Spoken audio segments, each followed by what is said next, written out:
You've been told to be kind, agreeable, and easy to work with. But what if I told you those very traits are keeping you weak? In a world ruled by perception, the truly powerful don't win by being nice. They dominate with one dangerous trait most fear to even acknowledge. Today, we expose that hidden trait and why mastering it will change your life forever.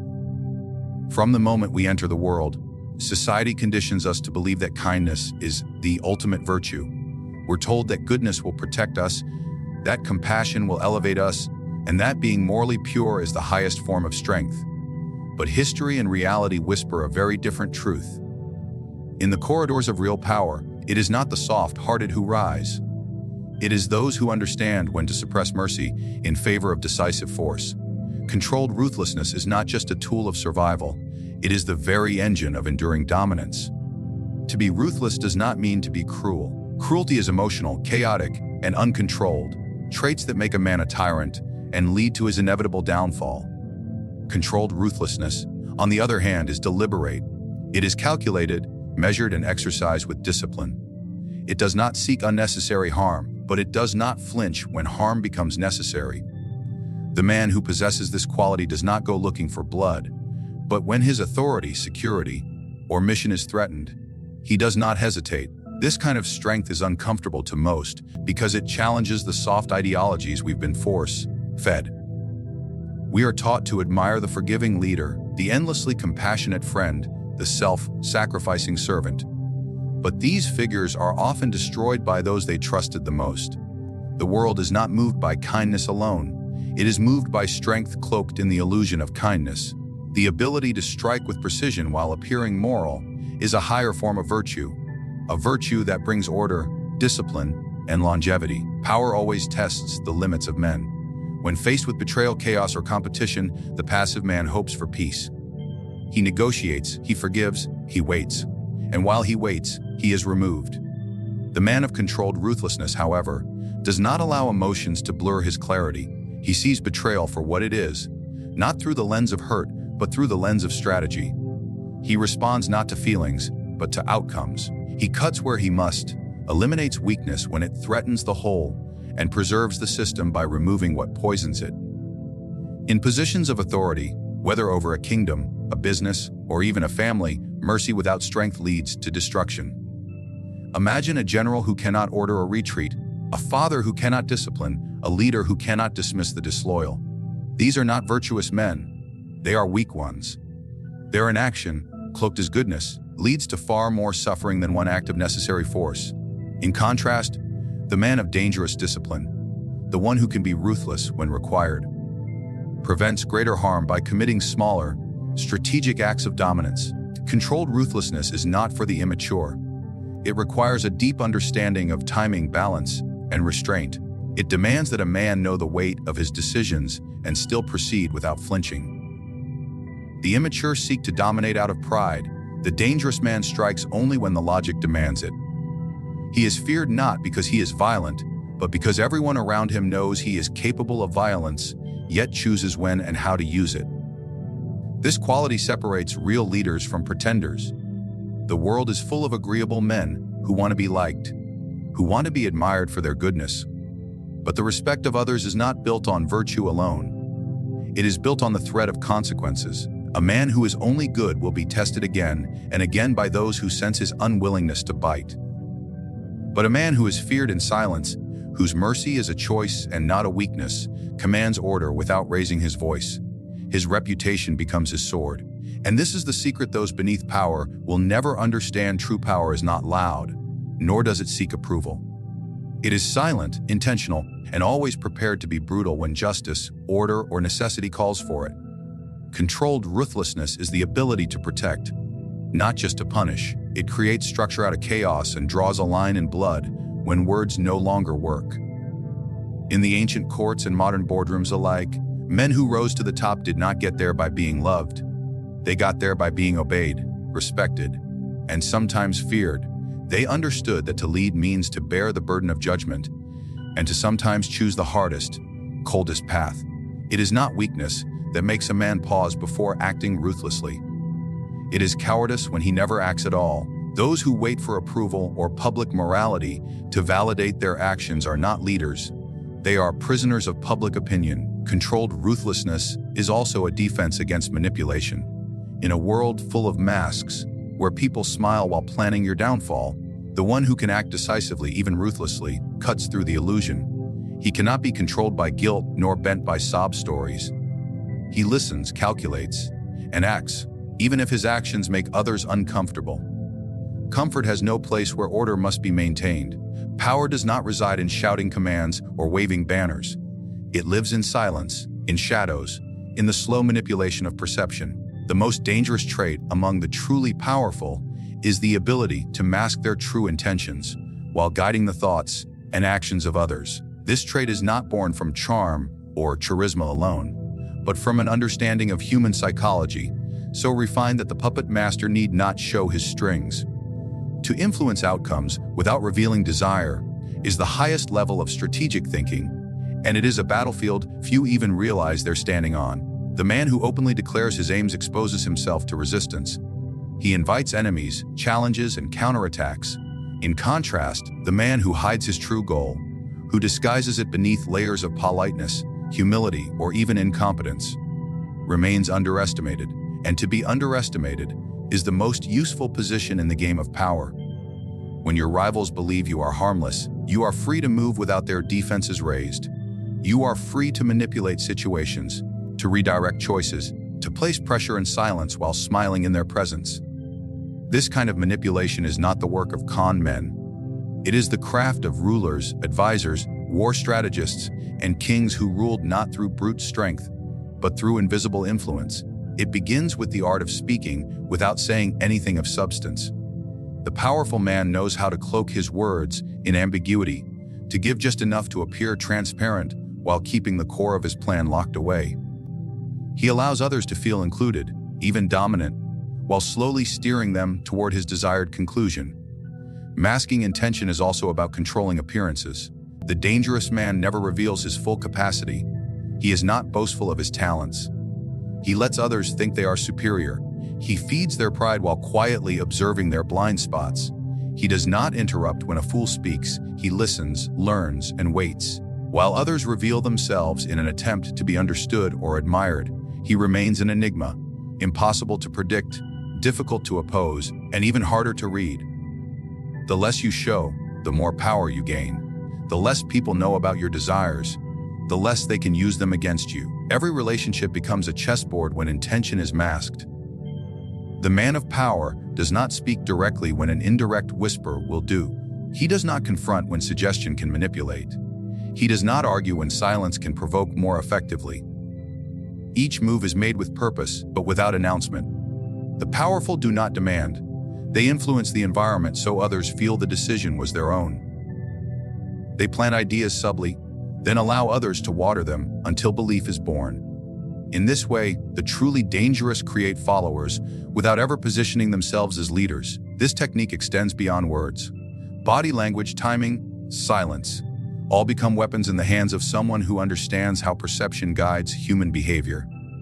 A glance held 1 second too long, a delayed response, an unspoken refusal, all communicate more than overt declarations. While others spill their motivations in desperation to be accepted or understood, the man of masked intention builds mystique. He becomes a mirror in which others project their desires. And when people see themselves in you, they trust you. They lower their guard. They give you access. You enter their minds not as a threat, but as a familiar. When power is hidden, it becomes impossible to predict. The masked man can take on many roles: ally, servant, advisor, fool. But in each role, he observes, gathers information, and positions himself advantageously. He learns the weaknesses of those around him, not through interrogation, but through casual observation. He listens more than he speaks. He watches more than he moves. And when the time comes to strike, his enemies don't even realize they've already lost. The outcome has already been decided, not through confrontation, but through influence. Not through conflict, but through control. Those who act too quickly, who declare their plans too openly, invite sabotage. But those who speak in riddles, who operate without visible ambition, glide through the ranks unnoticed. Their actions seem cooperative, even supportive, until the day they sit at the top. And when others wonder how it happened, they realize too late that the man they ignored was orchestrating their downfall all along. Masking intention also protects the dangerous man from emotional sabotage. If no one knows what you want, they cannot manipulate you with promises, threats, or distractions. Your detachment becomes your armor. You do not seek validation.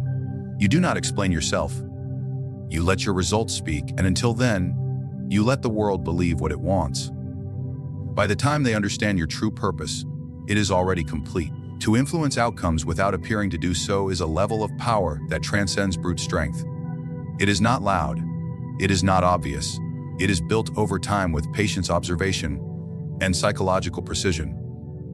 Those who master it become the architects behind every throne, the ghost behind every decision, the silent force behind every victory. The most powerful man is not the one who feels the deepest. It is the one who knows when not to feel at all.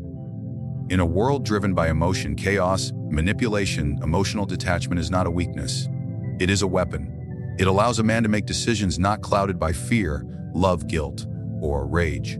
The man who can rise above his impulses, his passions, and his sentimentality becomes untouchable. Emotional detachment is not the absence of emotion, but the disciplined ability to control and suspend it. It is the highest form of inner mastery. A silent shield that protects one from being bent, broken. When the weak are insulted, they react. When the strong are betrayed, they calculate. Emotion is the playground of the easily controlled. When a man is angry, he is predictable. When he is desperate, he is exploitable. When he is in love, he is blind. But when he is detached, when he observes instead of absorbs, he is unrateable and unbreakable. This is why the emotionally detached are feared. Their silence is unsettling. Their stillness provokes paranoia. People cannot manipulate what they cannot move, and that makes them dangerous. Most men are trained to express, to vent, to share. They're told that to feel deeply is to be human. But to lead, to dominate, requires something colder, something more disciplined. The man in control of his emotions is in control of his fate. He does not lash out when provoked. He does not chase when abandoned. He does not negotiate with guilt or crumble under pressure. He weighs each situation on the scale of logic and consequence, not on the chaos of his inner storms. The man who detaches chooses clarity over comfort, results over reactions. The emotionally detached man understands the world not through sentiment, through structure. He does not hope things will change, he changes them. He does not beg to be understood, he acts to be respected. His power is that he can be in the presence of temptation without being tempted. He can be insulted without being offended. He can suffer without appearing weak. His emotions exist, but they are locked behind walls, unleashed only when they serve a specific and strategic purpose. To most, this seems cold, but in the realm of power, cold is the temperature of survival. This trait is most visible in the face of betrayal. The ordinary man, overwhelmed by pain or rage, exposes himself in the moment of attack. He screams, retaliates blindly, or sinks into despair. The detached man, however, reacts like a blady, silent, clean, precise. He sees betrayal not as a personal wound, but as a strategic pivot. His next move is not emotional, it is calculated. And because he is not swayed by sorrow or fury, he remains composed, making choices that strengthen his position rather than weaken it. In matters of love, emotional detachment separates the ruler from the ruled. The man who falls too deeply, who romanticizes endlessly, often becomes a servant to his own desire. His longing makes him vulnerable, and his fear of loss renders him controllable. But the detached man loves with reason, not addiction. He may desire, but he never needs. He can walk away without looking back. His value is not dependent on the affection of another. This makes him desirable, intimidating, and untamable. Those around him feel it, the sense that they can never fully possess him, never fully know what stirs behind his calm gaze. Emotional detachment is also the secret to leadership. A ruler must make decisions that displease, that hurt, that punish. If he is burdened by the emotions of his people, he will hesitate. If he internalizes every complaint or fear, he will crumble under their weight. The strong leader listens, but he is not swayed. He is aware, but he is not reactive. His vision remains fixed on the long game. He sacrifices short-term comfort for long-term dominance. And to do so, he must detach, not from reality, but from the emotional noise that clouds it.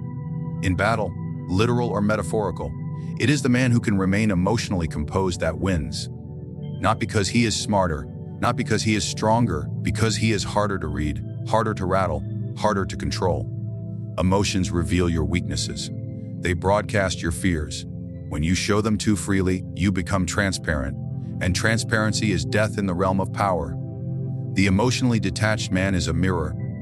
Others see themselves in him. They see nothing of him in return. He becomes an unknown force, and that mystery grants him control. Even in failure, this trait holds firm. Others spiral into regret, shame, or blame. The emotionally detached man analyzes. He does not personalize the setback. He does not drown in self-pity. He adjusts, sharpens, and continues forward. His identity is not tied to success or failure. It is tied to strategy, and because he does not react impulsively, he is not ruled by highs or lows. He remains steady, and that steadiness creates fear in others. They cannot predict when he will strike or how deeply. They cannot even tell if he has been wounded at all. Control is never secure when it rests only on fear or admiration. Fear can breed rebellion, and admiration can fade with time. The most enduring form of power comes from dependency. When others cannot function, succeed, or even imagine survival without you, this is not achieved by force alone. It is cultivated with patience, precision, and a deep understanding of human need.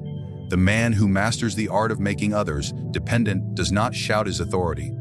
He embeds himself so deeply into the structure of someone's life, ambitions, or stability that removing him feels impossible. Dependence begins with value. You must provide something that others crave, something that eases their burdens or amplifies their gains. This could be resources, protection, opportunities, influence, or even emotional stability. The key is not to give freely, but to give strategically. Just enough to bind them to you. Never enough for them to stand entirely on their own. You do not offer independence, you offer comfort, security, and progress, all tied directly to your presence.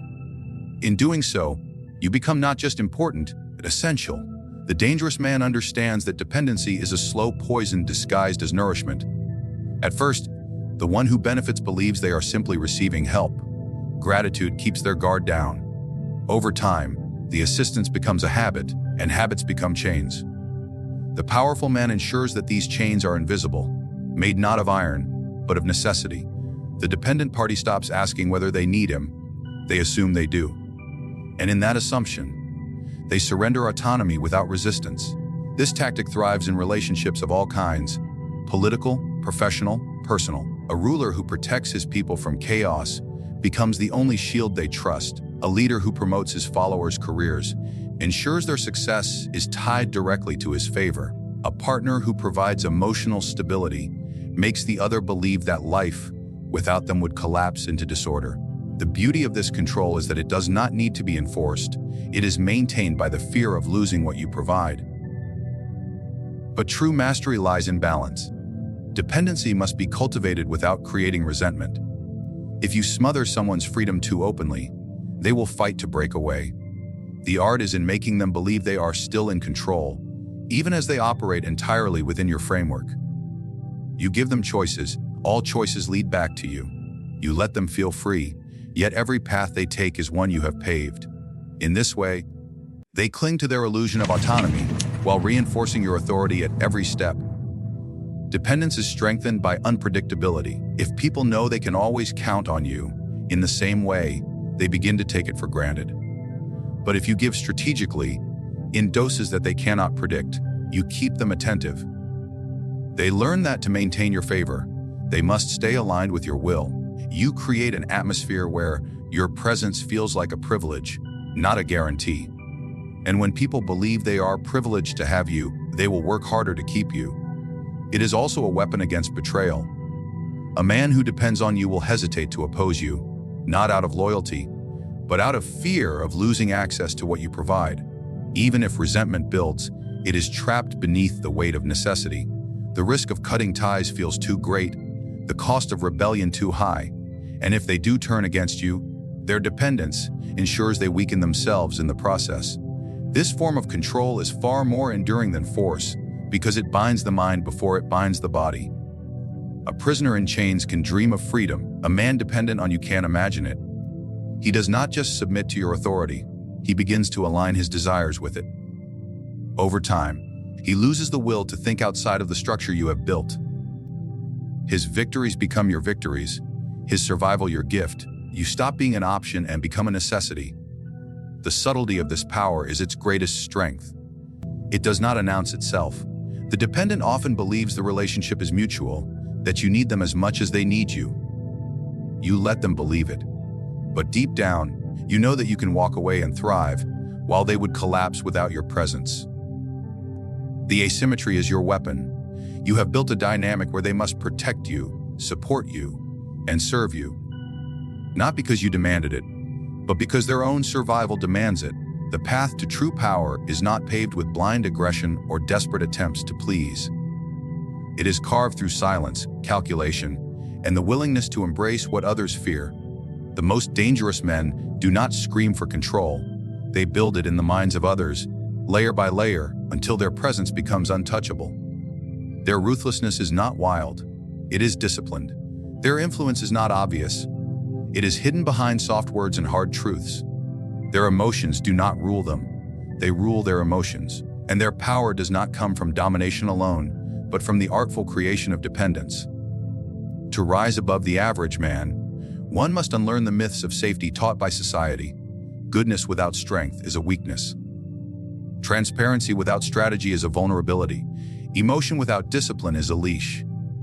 The truly powerful have learned to strike without warning, to speak without revealing, to lead without exposing themselves. They are feared not because they seek destruction, but because they have mastered restraint. Their danger lies not in what they show, but in what they withhold. This is the ultimate lesson. The most dangerous trait is not one that burns brightly, but one that operates silently, like a shadow, like a mind, like a god among men.